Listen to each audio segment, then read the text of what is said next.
বান্দার কাজ হলো চেষ্টা করা। বান্দার কাজ কি?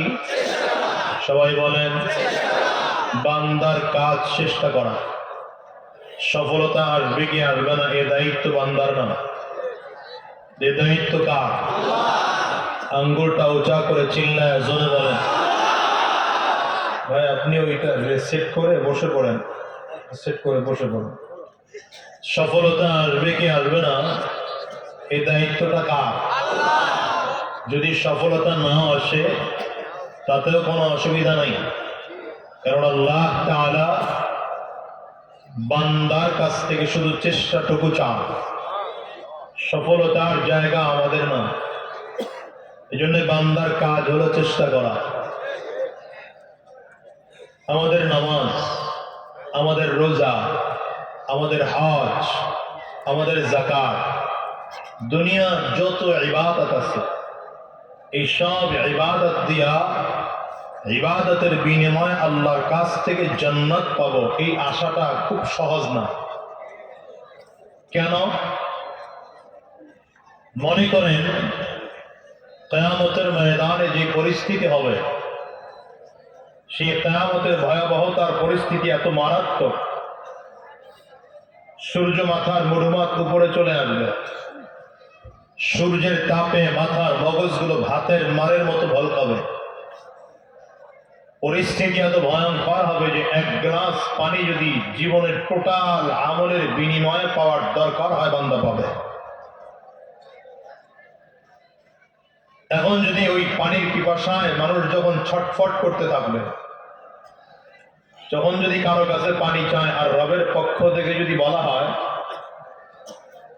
যে তোমার এক গ্লাস পানির জন্য জিন্দেগীর সব আমল দেওয়া লাগবে,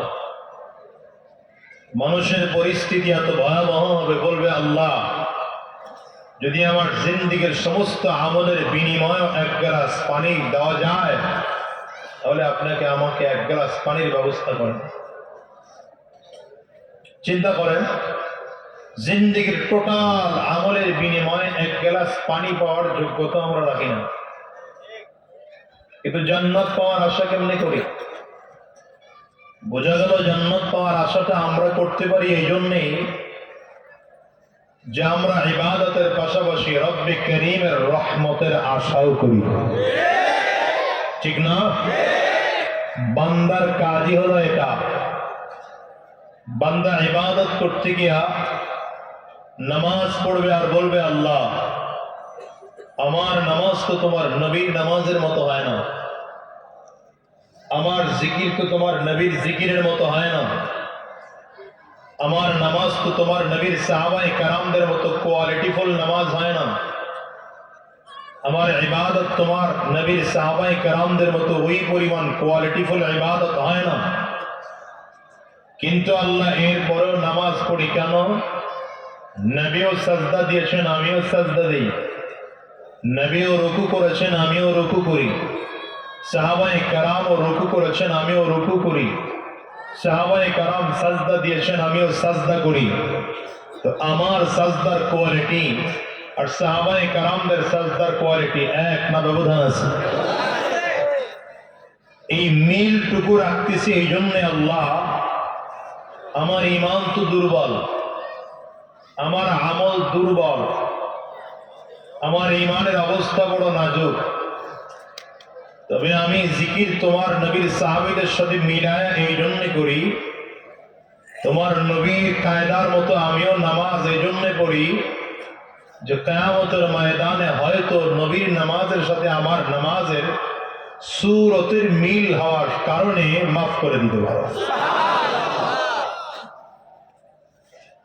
এই যে বান্দা গুনাহ করে, খুব ভালো করে খেয়াল করেন, গুনাহ করাটাই তো একজন মানুষের স্বাভাবিক বিষয়, কারণ গুনাহ করার যতগুলো উপকরণ আছে সব তো আল্লাহ দিয়া বান্দাকে বানাইছেন, বুঝেন নাই?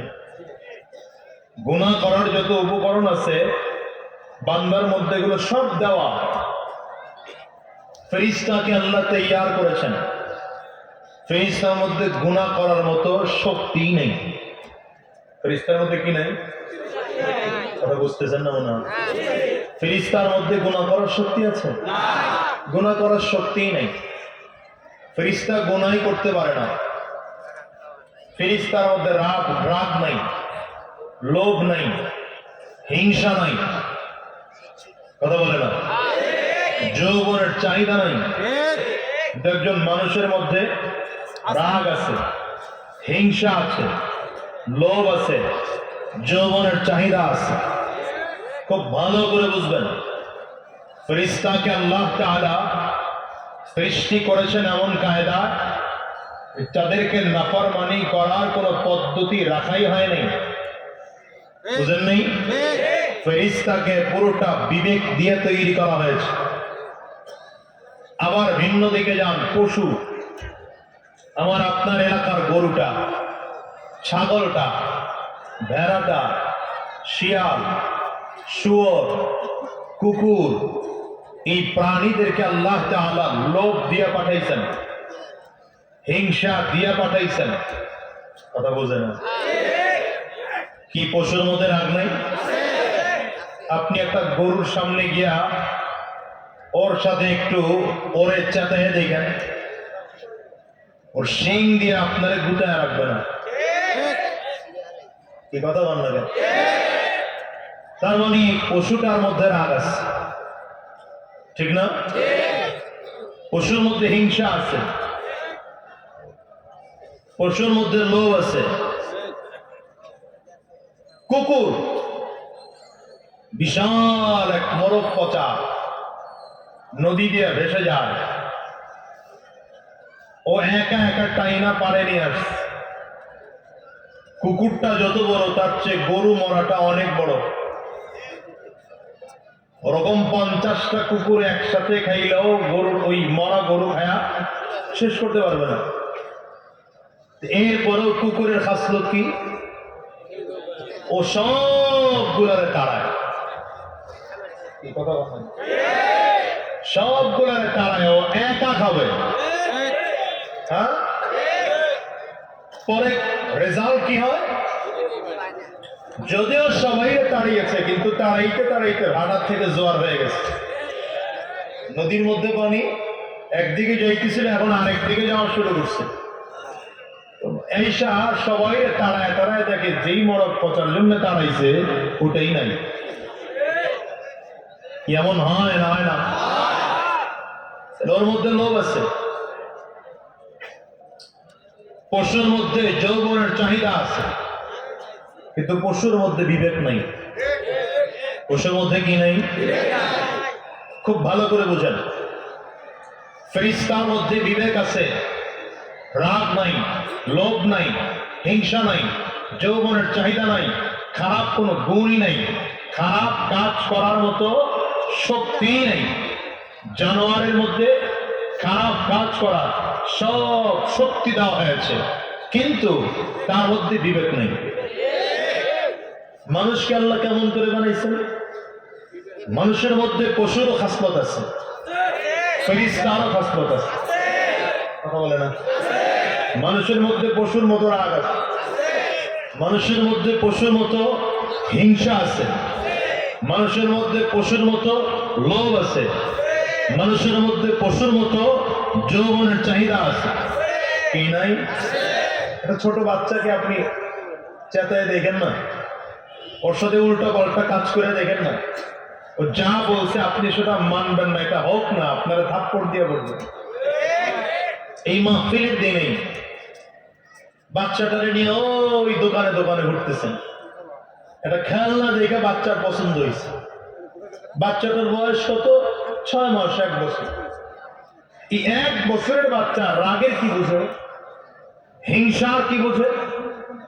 এই বাচ্চাটা বারবার করে আপনার ইশারা দিয়ে বুঝাইতে চায় আমার এটা কিনে দাও। আপনি তো বাচ্চা কথা বলতে পারেন না, বুঝতেছেন না। আপনি যখন ওর সামনে নিয়ে আগাইতেছেন, আপনার দাড়ি ধরে টান দেয়, কিনে দেস না কেন? বুঝে না, কথা বুঝে না। বাচ্চার মধ্যে রাগ আছে না? এই ছোট বাচ্চার আগের কি বোঝে, কিন্তু ওর মধ্যে রাগ আছে। তার মানে আল্লাহ তাআলা একজন মানুষের মধ্যে রাগ জন্মগতভাবে দিয়ে রাখছেন। হিংসা, আপনি কোনোদিন আপনার এই ছোট বাচ্চাটা, 1 বছরের বাচ্চা, ওরে কোলে না নিয়ে আপনার ওই সেম বয়সের আপনার ভাতিজারে কোলে নিয়ে দেখেন, কথা বলতে না, ওরে কোলে নিয়ে দেখেন আপনার বাচ্চার মেজাজ গরম হয়ে যাবে, অভিমান করে আরেক দিকে তাকায় থাকবে, হয়তো অভিমানের কারণে চোখ দিয়ে পানিও পড়বে। কেন? ও কি বুঝছে?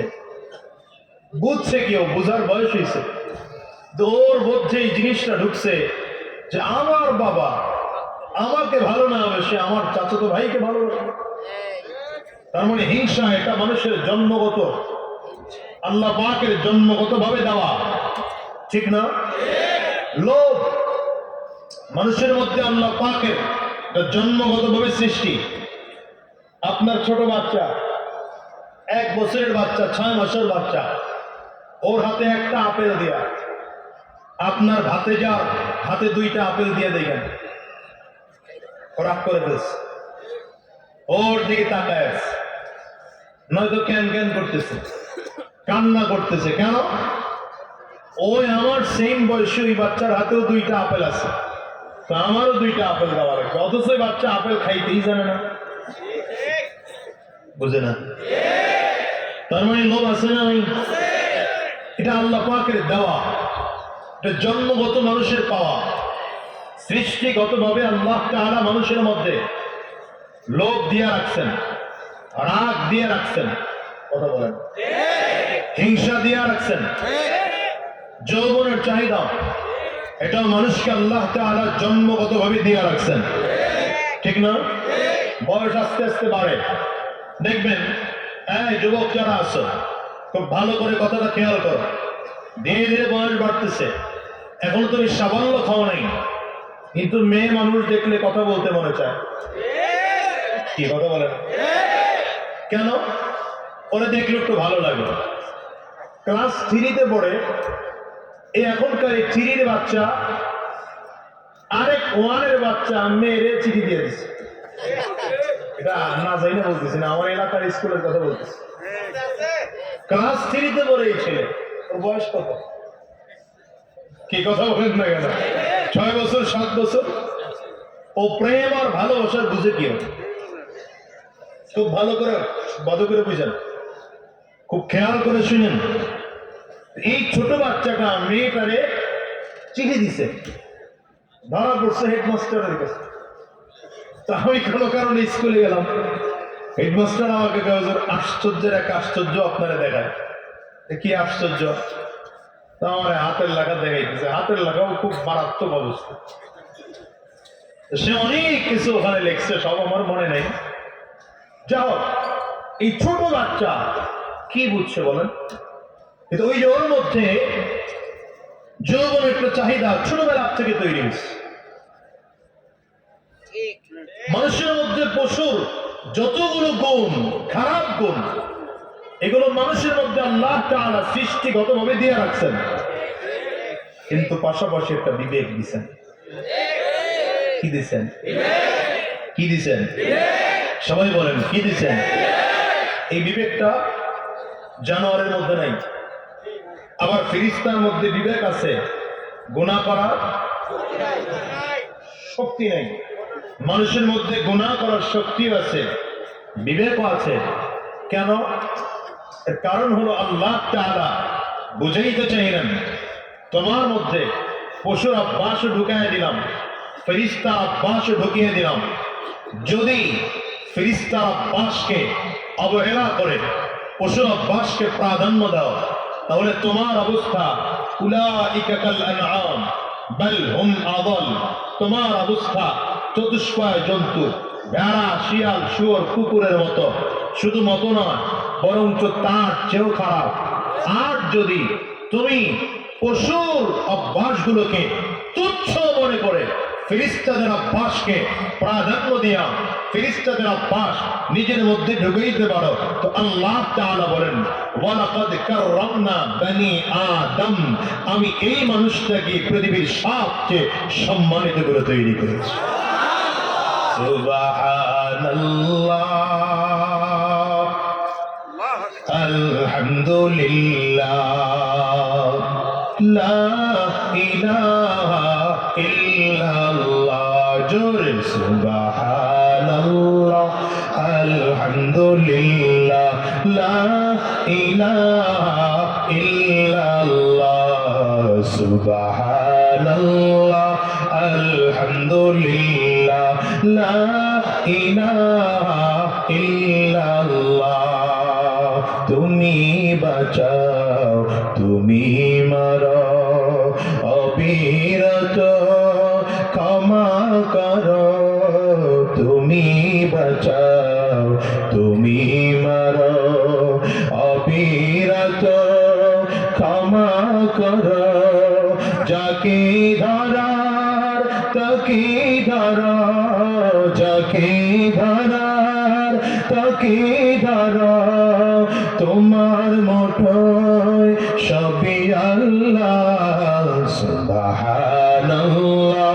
আলহামদুলিল্লাহ লা ইলাহা ইল্লাল্লাহ বলেন না তো সবাই আইসাবে কেন বলেন না সুবহানাল্লাহ আলহামদুলিল্লাহ লা ইলাহা ইল্লাল্লাহ জোরে সুবহানাল্লাহ আলহামদুলিল্লাহ লা ইলাহা ইল্লাল্লাহ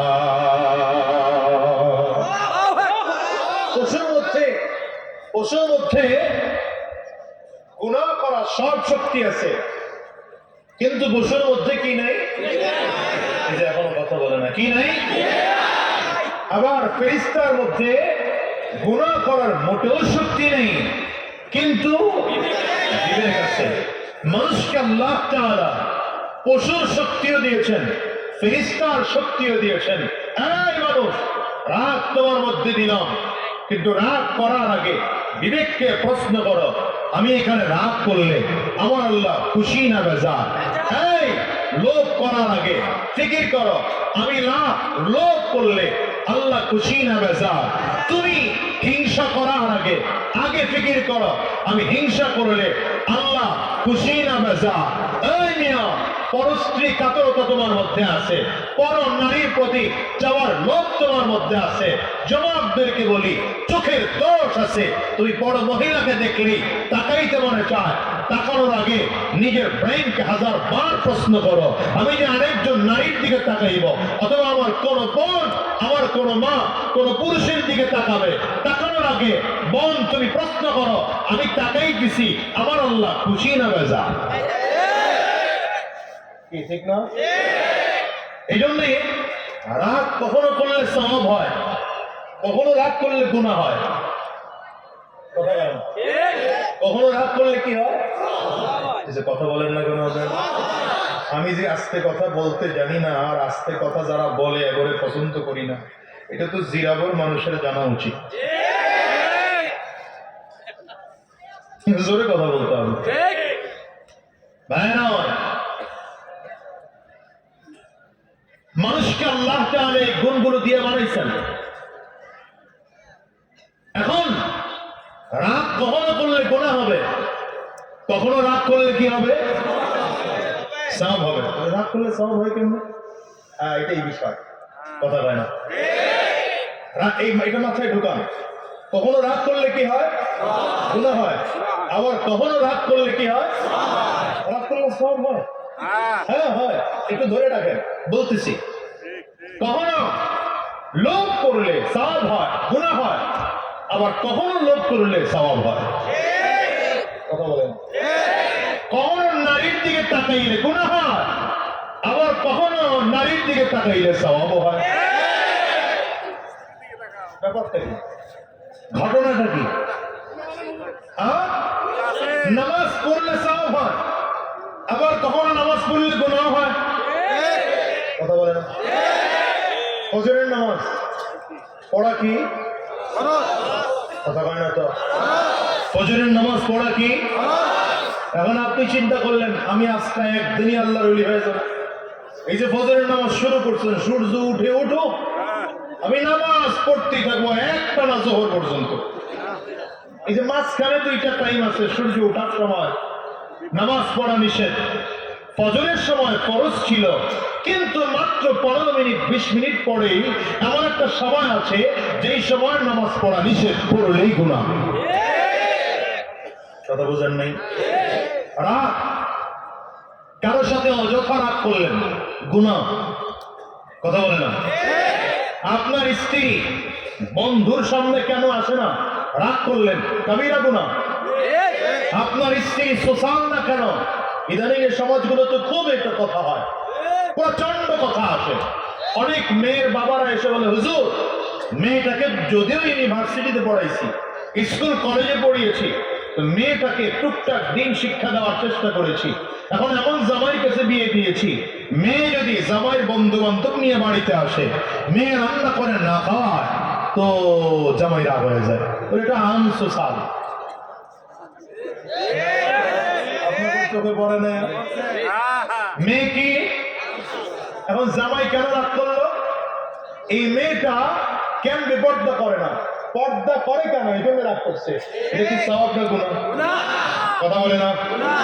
আবার আরেকজন স্বামী এখান থেকে হুজুরের আলোচনা শুনে এমন দিনের বোঝ দিনের মধ্যে ঢুকছে, বাসায় গিয়ে স্ত্রীর হাত ধরে বলছে, প্রাণের স্ত্রী আমার, এতদিন স্বামী আর স্ত্রী যত গুনাহ করেছি, আজ থেকে আর গুনাহ টোনা তুমিও করবো না, আমিও করবো না। কেমন হয় কি হয় না? ওয়াজ মাহফিল থেকে হয় না, হয় না? রেজাল্ট আছে তো মিয়া, এটা বহুত রেজাল্ট আছে, এমন প্রচন্ড রেজাল্ট আছে এমন। সারা পৃথিবীর মানুষ জানা পড়ে, আলেমদের আধা ঘন্টা 1 ঘন্টার বয়ানে হাজার মানুষের দিল পরিবর্তন হয়ে যায়। তা আপনি স্ত্রীকে গিয়ে বলছেন, এরপরে আস্তে আস্তে তাকে টাইট দেওয়া শুরু করছেন, কিন্তু আপনার স্ত্রী মাঝে মাঝে অবহেলা করে। 2-3 মাস পরে হঠাৎ করে নামাজ পড়তেছে পড়তেছে একদিন নামাজ গ্যাপ দিছে। তা আপনি বললেন, আজকে তোমার বাড়ি খাবো না, তোমার হাতে রান্নাই খাবো না, কেন তুমি নামাজ পড়ো না? এই যে রাগটুকু স্ত্রীকে দেখাইলেন, এটা সওয়াব। এটা ঠিক জোরে বললেন না? না আসামি ধরা খেয়ে গেছে, ওয়াজ গায়ে পড়তেছে মনে হয়। কথা বলে না? মহিলার দিকে তাকাইলে সওয়াব, আবার মহিলার দিকে তাকাইলে গুনাহ। কি মা, মা তিনি একজন মহিলা, তাকাইলে গুনাহ না সওয়াব? কেমন সওয়াব? নবী বলেন, একটা কবুল হজের সওয়াব আমল নামায় দেওয়া হয়। সুবহানাল্লাহ। যারা কন্যায় আগামী বছর ডেট দিলে কয়েন সুবহানাল্লাহ। এই সুবহানাল্লাহর আওয়াজ শুনতে বরিশাল থেকে গাড়ি ভাড়া দিয়েছে। এর তো এলাকায়, আমার এলাকায় বেশি আওয়াজ পাওয়া যায়। গাড়ি ভাড়া পোষণ লাগবে না আওয়াজে, কথা হয় না। তা আপনার মায়ের দিকে তাকাইলে সওয়াব হয়, স্ত্রীর দিকে তাকাইছেন, সওয়াব না গুনাহ? আল্লাহু আকবার, আল্লাহু আকবার। হ্যাঁ মিয়া, কিন্তু রাস্তায় ভাবিরে পছন্দ হয়েছে, এই জুয়ান্নাটি কথা কইস, ভালো করে কও, ভালো করে কও, মুরব্বীরা কওয়া লাগবে না, আপনারা চুপচাপ থাকেন। জুয়ান্নাটি কও, কি সওয়াব না গুনাহ? জোরে বলে না, সওয়াব না গুনাহ? নরমাল গুনাহ না কবিরা গুনাহ? হ্যাঁ জোরে বলেন, নরমাল গুনাহ না কবিরা গুনাহ? এটা তাওবা ছাড়া মাফ হবে না। কি কথা বলা গেল? বিয়ে করছেন, শালীর সাথে মজার মজার কথা বলেন, শালীর সাথে দেখা যান, কবিরা গুনাহ। হাসতেছেন কেন? হয় না?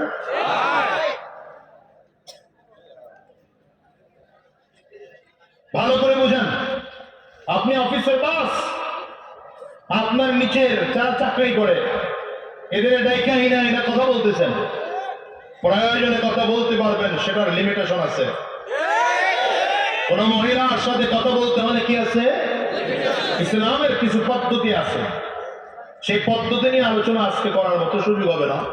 কিন্তু আপনি চিন্তা করেন, এই যে আরেকজন নারীর দিকে তাকাইলেন, ডাইরেক্ট কাবিরা গুনাহ হলো, কিন্তু একই নারী যখন আমার মা হয় তার দিকে তাকাইলাম তো সওয়াব হলো। ওই নারী যদি আমার স্ত্রী হয় তার দিকে তাকাইলাম, সওয়াব হলো। ওই নারী যদি আমার বোন হয় তার দিকে তাকাইলাম, সওয়াব হলো। ওই নারী যদি আমার মেয়ে হয় তার দিকে তাকাইলাম, সওয়াব হলো। তার মানে আল্লাহ কি বোঝায়? আল্লাহ বোঝাইতে চাইলেন গোলাম, রাগ করে দিয়েছি আমি, হিংসাও করে দিয়েছি, লোভও দিয়েছি, যৌবনের চাহিদাও দিয়েছি, বিবেকটা দিয়া তোকে একটা বাউন্ডারির মধ্যে রাখছি। সাবধান, বাউন্ডারির বাইরে বের হওয়া যাবে না। বাউন্ডারির বাইরে বের হওয়া যাবে না। বাউন্ডারির মধ্যে আসো তো তুমি ফিরিস্তার চেয়েও দামি, বাউন্ডারি ক্রস করছো তুমি পশুর চেয়েও খারাপ। খুব ভালো করে বুঝেন, ঠান্ডা মাথায় বুঝেন। এজন্যই কোরআনুল কারীম আল্লাহ তাআলা শুধু কোরআন নাযিল করেন নাই, কোরআনের সাথে নবীও দিয়েছেন। কথা বলে না? কোরআনের সাথে কিও দিয়েছেন? আচ্ছা, পৃথিবীতে যতগুলো আসমানি কিতাব আছে, আল্লাহ কোন কিতাব নবী ছাড়া, রাসূল ছাড়া দিয়েছেন? তাওরীত কিতাব রাসূল আছে, কথা বলে না? জবুর কিতাব রাসূল আছে, ইনজিল কিতাব রাসূল আছে সাথে, কোরআনুল কারীম রাসূল আছে সাথে। আয় ভালো করে বুঝেন, সমস্ত আসমানি চারখানা কিতাব রাসূলের মাধ্যমে দিয়েছেন। 100 খানা আসমানি সহিফা নবীর মাধ্যমে দিয়েছেন। নবীদের মাধ্যমে দেওয়ার কারণ কি? আদম আলাইহিস সালাম থেকে আরম্ভ করে আমার আপনার নবী পর্যন্ত সব নবীরা আপনার আমার মতো রক্ত গোষ্ঠের মানুষ। সম্মানের দিক দিয়ে আপনার আমার মতো না, সম্মানের দিক দিয়ে আপনার আমার মতো না। হাজারো ব্যবধান আছে, হাজারো তফাত আছে, আসমান ও জমিনের তফাত আছে। নবীর সাথে আপনার আমার সেই সম্মানের দিক দিয়ে তুলনাই চলে না। কিন্তু আমি আর আপনি যেমন রক্ত গোষ্ঠের, আমার নবীও রক্ত গোষ্ঠের। সমস্ত নবীকে আল্লাহ তাআলা রক্ত গোষ্ঠের মানুষ বানাইয়া তাদের উপরে কোরআন নাযিল করাইলেন। শেষ নবী আমার আপনার নবী রাহমাতুল লিল আলামিনের উপরে যে 30 পারাওয়ালা 114 সূরাওয়ালা কোরআনুল কারীম দিয়েছেন, এই কোরআনুল কারীম আমার নবীর উপরে নাযিল করেছেন। মক্কার কাফির আর মুশরিকরা বলতো, আরে মুহাম্মদ তো আমাদের মতো একজন মানুষ, মুহাম্মদ তো ইতিম একজন সন্তান, ওর বাবা নাই, ওর মা নাই, ও একজন গরিব মানুষ, টাকা পয়সাও নাই, তার কাছে আল্লাহ ওহী দিবে? আল্লাহ একজন ফেরেশতা পাঠাইতে পারলো না? কিন্তু আল্লাহ ফেরেশতাকে দেন নাই। আল্লাহ ফেরেশতাকে যদি নবী বানাইয়া পাঠাইতেন তাহলে আমরাই বলতাম, হায় রে তারা তো ফেরেশতা, তাদের সাথে আমাদের তুলনা চলে? কথা বল না, তারা তো ফেরেশতা, তাদের সাথে আমাদের তুলনা চলে? যদি আল্লাহ জিনদের কাউকে নবী বানাইয়া পাঠাইতেন আমরা বলতাম তারা তো জিন, তাদের সাথে আমাদের তুলনা চলে? আল্লাহ তাই জন্য তোমার মতো রক্ত গোষ্ঠের মানুষ বানায় পাঠিয়েছে, তোমার মতো রক্ত গোষ্ঠের মানুষ বানাইয়া পাঠাইছি। এখন আমার নবীর উপরে যে কোরআন নাযিল করেছি, ব্যাপারটা কি আমার যে আমার নবী কোরআনের আমল মোটেও করে না, না আমার নবী 100% কোরআনের উপরে আমল করে?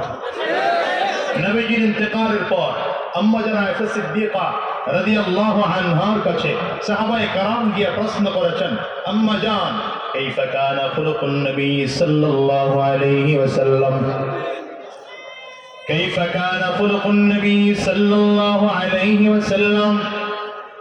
আম্মা জান পয়গম্বর আরবীর চরিত্র আর আখলাক কেমন ছিল? আম্মা জান ডাইরেক্ট জবাব করেন, কানা খুলুকুল কুরআন, আমার নবীর চরিত্রটাই গোটাটা কোরআন। উলামায়ে কেরাম এখানে আছেন, আম্মা জান যদি বলতেন কানা খুলুকুহু কা খুলুকিল কুরআন, আমার নবীর চরিত্র কোরআনের মতো, তাইলেও এক অর্থে উত্তর হয়ে যেত। আম্মা জান কথা বলেন নাই, আম্মা জান ডাইরেক্ট বলেছেন কানা খুলুকুহুল কুরআন। কেন? কারণটা কি জানো? গোটা পৃথিবীর মানুষকে জানায় দিছে আমার নবী যা, আমার আল্লাহর কোরআন তা। কোরআনের মধ্যে আমার নবীর আখলাকের মধ্যে যারা পরিমাণ গ্যাপ নাই। কোরআনের 100% নমুনা যদি দেখতে চাও তো আমার নবীকে দেখো।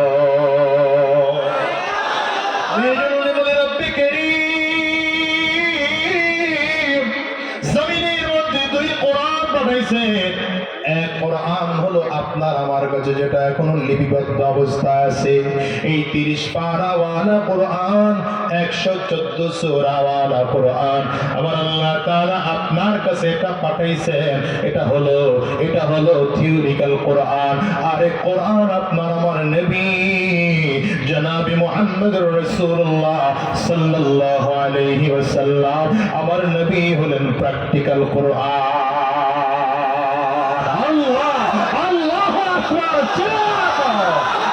मेरा नबी मेरा नबी मेरा नबी है, वो मेरा नबी मेरा नबी मेरा नबी है, वो जिसके लिए महफिल कौनैन सजी है, फिरदौस बड़ी जिसके वसीले से बनी है।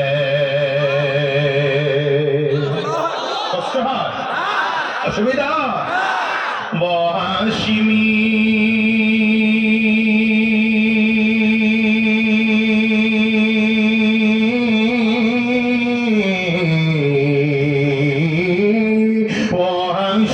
मक्की मदनी युल अरबी है, वो मेरा नबी मेरा नबी मेरा नबी है। बोले ना, वो मेरा नबी मेरा नबी मेरा नबी है, वो मेरा नबी मेरा नबी मेरा नबी है। अल्लाह का फरमान नशरह लक सदरक मंसूब है जी से वरफअना लक ذिक्रक। चिल्ला कौन अल्लाहु अकबर। अरे पवित्र कुरानुल करीमे আমার আল্লাহ তাআলা 25 জন নবীর নাম নিয়েছেন।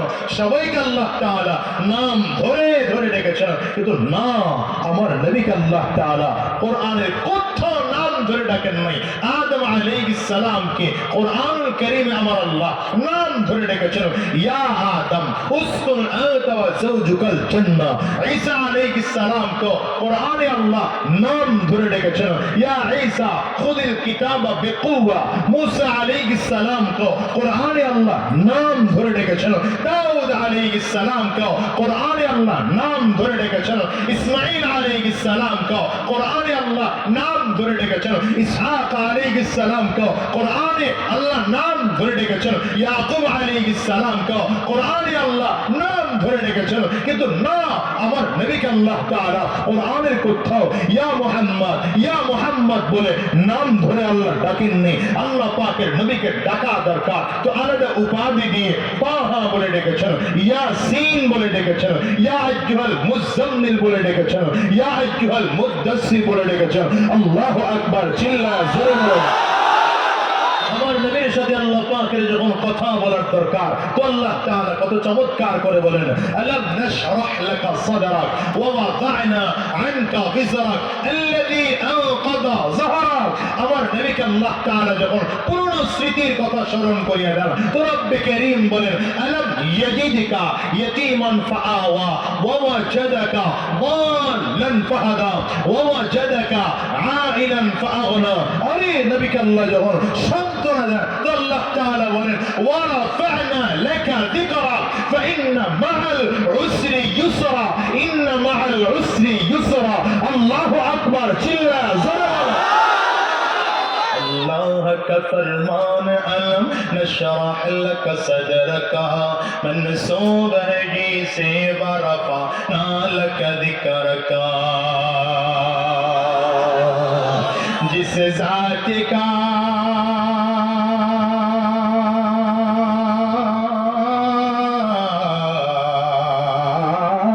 जिस जात का कुरान में भी जिक्र जली है, वो मेरा नबी मेरा नबी मेरा नबी है, वो मेरा नबी मेरा नबी मेरा नबी है, वो मेरा नबी है।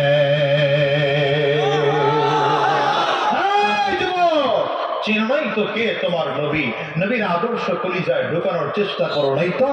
আমার নবীর মোহাব্বত কলিজার মধ্যে ঢোকানোর ফিকির করো নাই? তুমি তো এমন একজন যুবক যেই যুবকটা তুমি আর্জেন্টিনার পাগল হয়েছ, ব্রাজিলের পাগল হয়েছ, এই জন্য আর্জেন্টিনার জার্সি পরে পরে ঘুরো, ব্রাজিলের জার্সি পরে পরে ঘুরো, খেলোয়াড়দের চেহারার দিকে তাকায় দেখো, খেলোয়াড় যে স্টাইলে চুল কাটে তুমিও সেই স্টাইলে চুল কাটো, খেলোয়াড় আর নায়ক নায়িকাগুলো যেমন পোশাক পরে তুমিও তেমন পোশাক পরো। তার মানে তুমি আইডল বানিয়েছ ওই দুনিয়ার ইসলাম বিরোধী শক্তিদেরকে, আইকন বানিয়েছ ইহুদি কাফির মুশরিকদেরকে। তুমি আমার নবীকে আইডল বানাতে পারো নাই, আমার নবীকে আইকন বানাতে পারো নাই। শোনো শোনো, তুমি যদি আমার নবীকে আইডল বানাতে পারতা, আইকন বানাতে পারতা, আমার নবীকে নেতা বানাতে পারতা, আমার নবীকে সবচেয়ে পৃথিবীর উত্তম মডেল হিসাবে নিজের কলিজার মধ্যে সেট করতে পারতা, আমার নবীর মাথায় টুপি ছিল, তোমার মাথায় টুপি থাকতো, আমার নবীর সুন্নতি দাড়ি ছিল, তোমার সুন্নতি দাড়ি থাকতো, আমার নবীর সুন্নতি লিবাস ছিল, তোমার সুন্নতি লিবাস থাকতো, আমার নবী ঘুষ খানো নাই, তুমি ঘুষ খেতে না, আমার নবী হারাম রাস্তায় চলেন নাই, তুমি হারাম রাস্তায় চলতে না, আমার নবী নামাজ এক ওয়াক্ত ছাড়েন নাই, তুমি নামাজ এক ওয়াক্ত ছাড়তে না, আমার নবী জান্নাতি ছিলেন, তুমিও জান্নাতি হয়ে জমিন থেকে বিদায় হতে। আজকের ময়দানে যতজন যুবক আছে, আমি আমার যুবকদেরকে বলবো, যুবক সব ছেড়ে দাও, সব ছাড়ো, নেতা নেতাও বাদ দাও, নেতা মানো তো আমার নবীকে মানো। হয় নাই, নেতা মানো তো আমার নবীকে মানো। তোমার নেতা আমার নেতা হয় না তো, তোমার নেতা আমার নেতা, আমরা সবাই রাসূল সেনা। পারবেন এই স্লোগানটা দিতে? জীবন ভর তো খালি স্লোগান দিয়েছেন, আমার ভাই তোমার ভাই। ঠিক, এই স্লোগান দিয়ে লাভ হয়েছে? আজকে স্লোগান আমার নবীর জন্য দেব। কার জন্য বলে না তো, কার জন্য? আজকে স্লোগান দেব আমার আল্লাহকে খুশি করার জন্য। তৈয়ার? সবাই তৈয়ার? মাশাআল্লাহ। কাশি দেন, গলা ক্লিয়ার করেন। ক্লিয়ার, গলা ক্লিয়ার মোটামুটি। হাত দুটা উঁচা করেন, কান কান করে, কান কান করে হাত দুটা উঁচা করেন। ডানে আর বামে তাকিয়ে দেখেন হাতকে তুলে নেই, আরে হাতটা ধরে মহাব্বত করে তুলে দেন। মাশাআল্লাহ। সবাই তুলছে? হাতগুলো মুঠ করেন, ছাকি দেন, ডান ছাকি, শরীরের মধ্যে একটা স্পিড আসুক, ডান ছাকি দেন। মাশাআল্লাহ। এবার কণ্ঠের যতটুকু আওয়াজ আছে সম্পূর্ণ আওয়াজ ছেড়ে দিয়ে একটা তাকবীর দিতে হবে। তৈয়ার তো?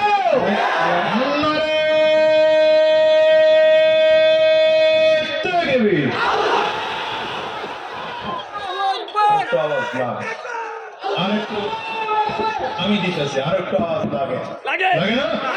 নারে তাকবীর।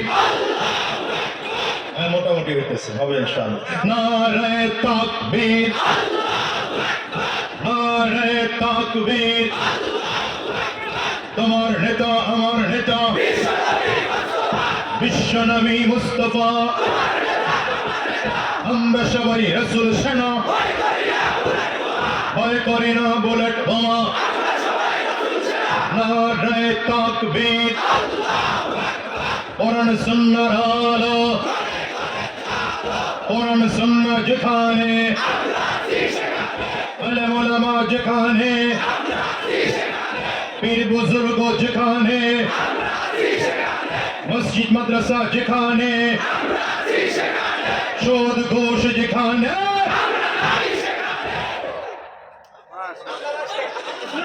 ঠিক আছে তো? নাই তো, নাই তো? আপনাদের এই অন্তত জিরাবো এলাকায় সুদখোর নাই তো? এদিকে পায় না, এইদিকে পায় আসতে। হ্যাঁ আছে, সুদখোর আছে, ঘুষখোর, মদখোর, কাসিনোখোর, সবই তো আছে। মিয়া নাই কোন কেন বা? আছে ভাই, আছে আছে, অনেক কিছুই আছে, অফিসে ঘুষ আছে, দেওয়ারও মানুষ আছে। আছে ভাই, আছে আছে, অনেক কিছুই আছে, অফিসে ঘুষ আছে, দেওয়ারও মানুষ আছে, দুর্নীতির শীর্ষে আছে, আর কি মরা চাই রে, ও দেশের ভাই রে, বল না কোথায় যাই রে, একটু শান্তি বলো কোথায় গিয়ে পাই রে। সুতরাং টোটাল বাংলাদেশে যদি শান্তি অর্জন করতে হয়, গোটা জাতিকে ভালো হতে হবে, গোটা জাতিকে ভালো হতে হবে। যেই জাতি ভালো সেই দেশটা ভালো, যেই জাতি ভালো না সেই দেশটা ভালো না। আরে আরব দেশের মানুষের চুরি শিখায় বাঙালিরা যায়, কি আজীব এক ব্যাপার। আচ্ছা মাইকলা ভাই, কই আপনি? এই বক্স গুলো এরকম গ্যাস গ্যাস করে কেন? হ্যাঁ, আমার কাছে সাউন্ডটা ক্লিয়ার মনে হয়। পিছনে কোনো হর্ন আছে? হ্যাঁ, মাইকলা কই? কে মাইকলা কই?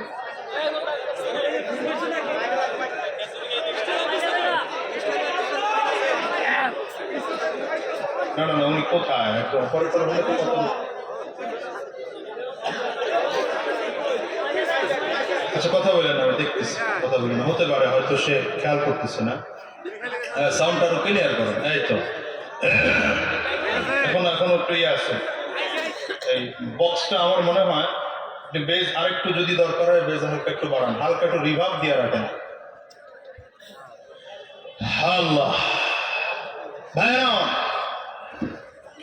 তো এই দেশে যদি দেশটা ভালো করতে হয় তাহলে গোটা জাতিকে কি করতে হবে? আমরাই তো ভালো না। এই কয়েকদিন আগে আমি সফর থেকে আসলাম আরব দেশের। আবার লড়াই চালান কেন? আরব দেশের সফর থেকে আসলাম তো আমার এক বাঙালি খুব মহাব্বত করে, সে আগের থেকেই যোগাযোগ করছে। তো আমার বলতেছে আমার দোকানে একটু যাবেন আপনি। দোকানে গেলাম, ব্যবসা বাণিজ্য কেমন চলতেছে খোঁজ খবর নিলাম। বলে হুজুর খুব ভালো চলতেছিল, বছর খানিক ধরে খুব খারাপ আছে। বলে কেন? মালিক ভাড়া দ্বিগুণ করে দিচ্ছে। দ্বিগুণ করলো কেন? ভাড়া বাড়ানোর একটা ধরন তো থাকে, ওখানে তো ভাড়া হয় বছরে। দোষ আমাকে বাঙালি ভাইয়ের। বাঙালি ভাইয়ের দোষ। বিরক্ত হইতেছেন? কষ্ট হচ্ছে আপনাদের? কষ্ট হইলে আমার খোয়েন, কারণ আপনাদেরই প্রোগ্রাম শেষ করে আমার আজকে রাতেই বরিশাল যেতে হবে। আল্লাহ যদি বাঁচায় না, ফজর গিয়ে বরিশাল করতে হবে। সুতরাং যত আগে ছাড়তে পারবো তত আমার লাভ। আর ওয়াজ তো শুনবেন নিয়ে আগামীকাল। আমার ওয়াজ এটি ওয়াজ আমার দাওয়াত দেয় কি জন্য আমি এটাই খুঁজে পাই। আগামীকাল তো কুয়াকাটা হুজুর ওয়াজ করবেন, কথা বল না কেন?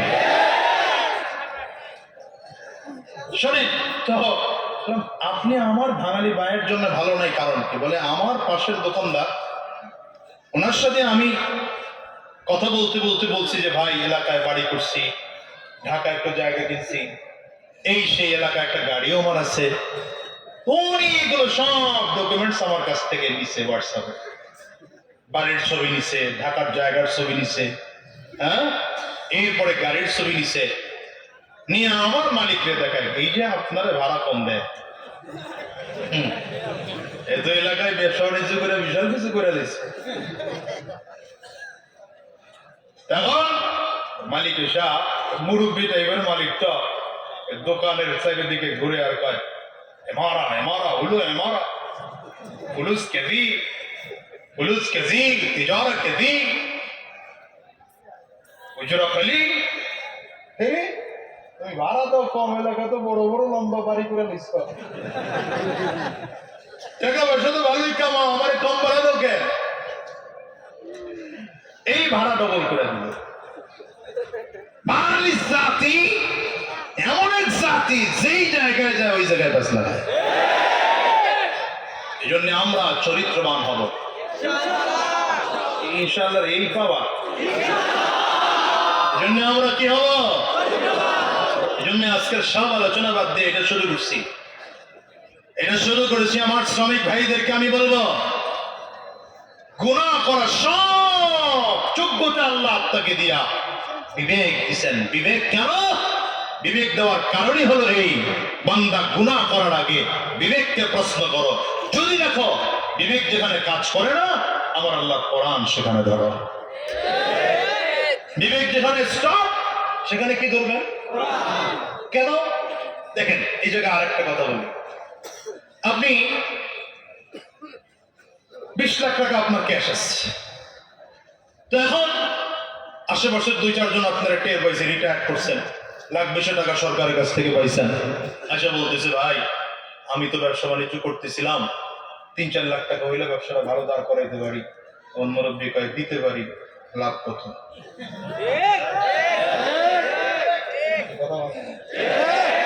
লাভের যদি আসল লাভ চাইতো তাহলে তো জায়েজ ছিল। লাভ মানে হিসাব নিকাশ হলো, তোমার ব্যবসা তুমি বুঝবা, লাভ লস তুমি বুঝবা। এই 3 লাখ টাকা যে আমি দেব, কত পার্সেন্টেজ দিবা তাই কও। ও এই লোক নাই আপনার সবার নাই। এখন আপনি বলেন, এই লোক যে 3 লাখ টাকা দিল, বলে তাহলে মাসে আমার 3000 টাকা করে দিতে হবে, তাহলে 6000 দিতে হবে, নয়তো এত কিছু দিতে হবে। এই যে শর্তটা দিল, এটা তো সে মনে করতেছে আমার টাকা খাটে, তাহলে আমি লাভ নেব না কেন? তো আমার আল্লাহ তো কোরআনে বলেন, আহাল্লাল্লাহুল বাইআ ওয়া হাররামার রিবা। ঠিক, আহাল্লাল্লাহুল বাইআ ওয়া হাররামার রিবা। আল্লাহ বলেন ব্যবসাকে হালাল করে দিয়েছি আমি আল্লাহ, কিন্তু সাবধান, সুদকে আমি আল্লাহ তাআলা হারাম করে দিলাম।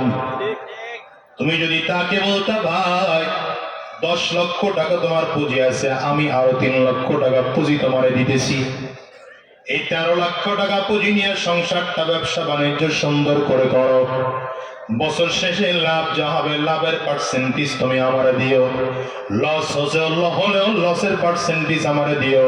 আল্লাহর বান্দা কয় লাভ লসের দরকার নাই, 3 লাখ টাকা নিবা, লাভ লস তুমি বুঝবা, আমারে শুধু বলো কত টাকা আমারে পার্সেন্টেজ দিবা।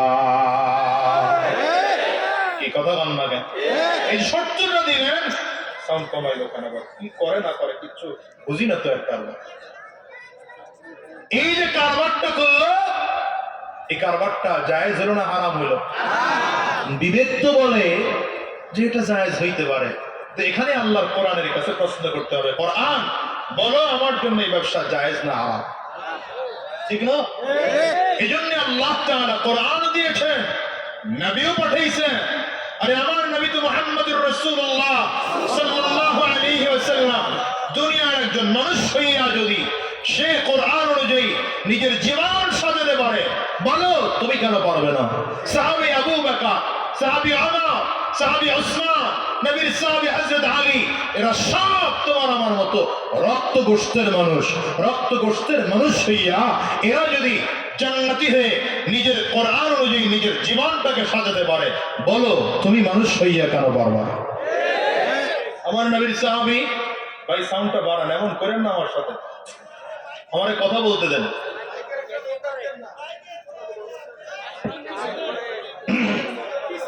প্রথম সাউন্ড ভালো ছিল, গ্যাসটা সরাই দিলে হইতো, এখন গ্যাস সরছে, আবার সাউন্ড কমাইছেন হঠাৎ করে, সাউন্ড আরো বাড়ান। আল্লাহ, নবীর সাহাবী আবু বকর, ওমর, উসমান, আলী, আল্লাহু আকবার, কি দাম এক একজনের। হযরত বিলাল, কালো মানুষ নাই মানুষটা, কেমন কালো, আল্লাহু আকবার, আল্লাহু আকবার, এত কালো, ঠোঁট দুইটা মোটা, চেহারার মধ্যে মাধুর্যতা নাই।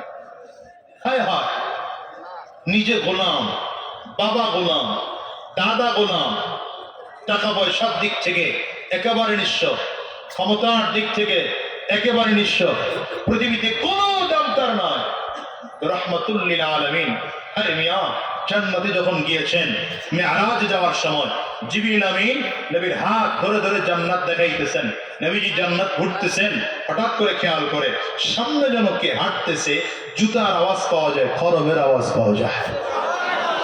আমার নবী ডেকে বলে, জিবরাইল আমার সামনে হাঁটতেছে, লোকটা কে? জিবরিল আমিন বলেন, পয়গম্বর আপনার বিলাল হাঁটতেছে। والذين جاهدوا فينا لنهدينهم سبلنا والذين جاهدوا فينا لنهدينهم سبلنا وإن الله لمع المحسنين।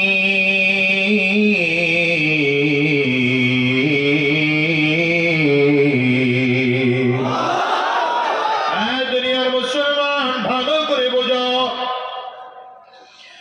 রাহমাতুল লিল আলামিন হযরত বিলাল হাবশী রাদিয়াল্লাহু আনহু কে জমিনে আসার পরে ডাক দেয়, এ বিলাল শোনো,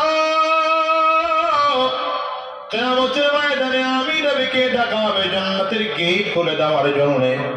কারণ আমি নবীর হাতে জান্নাতের গেটের চাবি কাটিতে হবে। নবী বলেন, আমি আমার হাতের চাবিটা দিয়ে যখন জান্নাতের গেটটা খুলে দেব, আমার আগে কোন নবীরা জান্নাতের মধ্যে ঢোকার পারমিশন পাবে না। সবার আগে আমি নবী মুহাম্মদুর রাসূলুল্লাহ সাল্লাল্লাহু আলাইহি ওয়াসাল্লাম জান্নাতের মধ্যে ঢুকব। নবী বলেন, আমি জান্নাতে ঢোকার পর অন্যান্য নবীরা জান্নাতে ঢোকার পারমিশন পাবে। আমার আপনার নবী রাহমাতুল লিল আলামিন বলেন, এই বিলাল, আমি নবী যেই সওয়ারিতে আরোহণ করে জান্নাতের মধ্যে ঢুকব, সেই সওয়ারির লাগাম ধরে ধরে তুমি বিলাল আবার আগে জান্নাতে যাইবা। রাহমাতুল লিল আলামিন হঠাৎ করে সাহাবায়ে কেরামদের মাঝে একদিন দাঁড়িয়ে বলেন, সাহাবীরা শোনো, إني لا أعرف رجلا باسمه وباسم أبيه وأمه ليأتي بابا من أبواب الجنة فيقال له مرحبا مرحبا সাহাবীরা শোনো, আমি একজন লোকের নাম জানি, তার বাবার নামটাও জানি, মায়ের নামটাও আমি ভালো করে জানি। এই লোকটা যখন কিয়ামতের ময়দানে জান্নাতের গেট দিয়ে ঢুকতে হবে, জান্নাতি ফেরেশতারা আমন্ত্রণ আর নিমন্ত্রণ জানানোর জন্য দুই দিক দিয়ে লাল গালিচা বিছাইয়া ফেরেশতারা দুই পাশ দিয়ে দাঁড়িয়ে যাবে। আল্লাহর বান্দা যখন লাল গালিচার উপর দিয়ে হেঁটে হেঁটে জান্নাতের মধ্যে ঢুকতে হবে, ফেরেশতারা মারহাবা মারহাবা বলে নিমন্ত্রণ জানাবে। নবী আমার নাম বলেন না, সাহাবায়ে কেরাম অপেক্ষা করেন। এমন দামি মানুষটাকে আমরা একটু নাম জানতে চাই। পয়গম্বর আরবি নাম বলেন না। হঠাৎ করে মুরব্বি সাহাবী সালমান ফারিসি রাদিয়াল্লাহু আনহু দাঁড়িয়েছেন, দাঁড়িয়ে বলেন, পয়গম্বর, এমন দামি মানুষটাকে আমরা একটু নাম যারা জানতে চাই। রাহমাতুল লিল আলামিন ডেকে বললেন, নাম জানতে চাও? তাইলে জেনে নাও, লোকটা আর কেউ নয়, লোকটা আমার সাহাবী আবু বকর। এই আবু বকর সিদ্দিকের দুনিয়ায় কোনো দাম নাই, দুনিয়ায় কেউ তার মূল্যায়ন করে না, কিন্তু আমার নবীর কাছে এত দাম। রাহমাতুল লিল আলামিন তাকে দুনিয়ার জীবদ্দশায় জান্নাতের সার্টিফিকেট দিয়ে দেয় রে মুসলমান। এর কারণটা কি জানো? আবু বকর সিদ্দিক রাদিয়াল্লাহু আনহু বলেন, পয়গম্বর, দুনিয়ার মধ্যে আমি আবু বকরের কাছে সবচেয়ে প্রিয় জিনিস হলো তিনটা। এর মধ্যে এক নম্বর প্রিয় আন-নাজরু ইলা ওয়াজহি রাসূলিল্লাহ। আমি আবু বকরের কাছে এক নম্বর প্রিয় আপনার সুন্দর চেহারাটার দিকে তাকাইয়া থাকা। ও নবী আমার, দ্বিতীয় নম্বর আমার কাছে বড় প্রিয় ইনফাকু মালি আলা রাসূলিল্লাহ। আমার যত সম্পদ আছে সবগুলো আপনার জন্য খরচ করা আমি আবু বকরের কাছে আমার কাছে সবচেয়ে বড় প্রিয়। পয়গম্বর, আমার কাছে তিন নম্বর প্রিয় আমার একটা বাচ্চা মেয়ে আছে, নাম তার আয়েশা। আমার বারবার করে মনটায় চায় আমার আয়েশাকে আপনার কাছে বিয়ে দেব। আরো জোরে বলেন রাহমাতুল লিল আলামিন। হ্যাঁ বলেন না, বলেন না, কি বলবে? চুপচাপ করে আমার নবী পাশা। হঠাৎ করে জিবরিল নবীর আসমান থেকে নাযিল হইয়া ডাক দেয়, পয়গম্বর, পয়গম্বর, রেশমি রুমালটার মধ্যে নাকি একটা মেয়ের ছবি আছে। এই রেশমি রুমালটার মধ্যে যে মেয়ের ছবিটা আছে, আল্লাহ তাআলা বলেছেন যদি মেয়েটাকে পছন্দ হয় বিয়ে করার প্রস্তাব আমার আল্লাহ নিজে দিয়ে পাঠাইছে।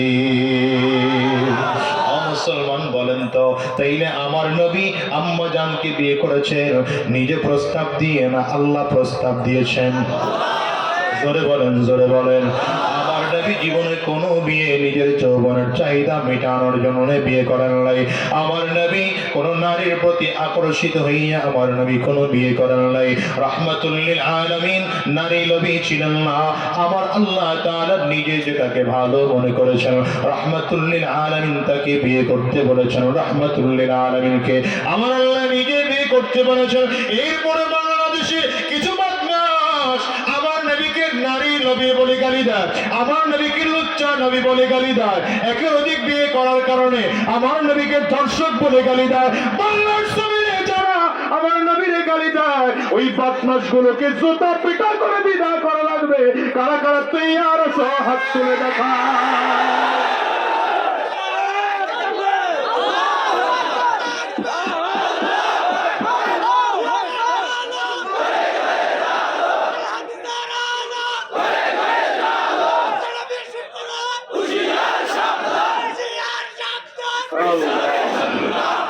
মুসলমান এমন করতেছে কিছু বুঝলাম না। হ্যাঁ ইসমাইল কোয়া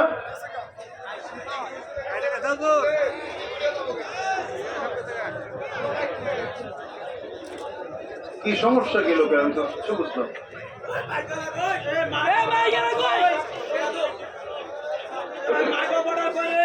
হ্যাঁ সাউন্ড দাও, বক্সে সাউন্ড দাও। কি করছে কি মাইকের অবস্থা কি দেখছো তো? হ্যাঁ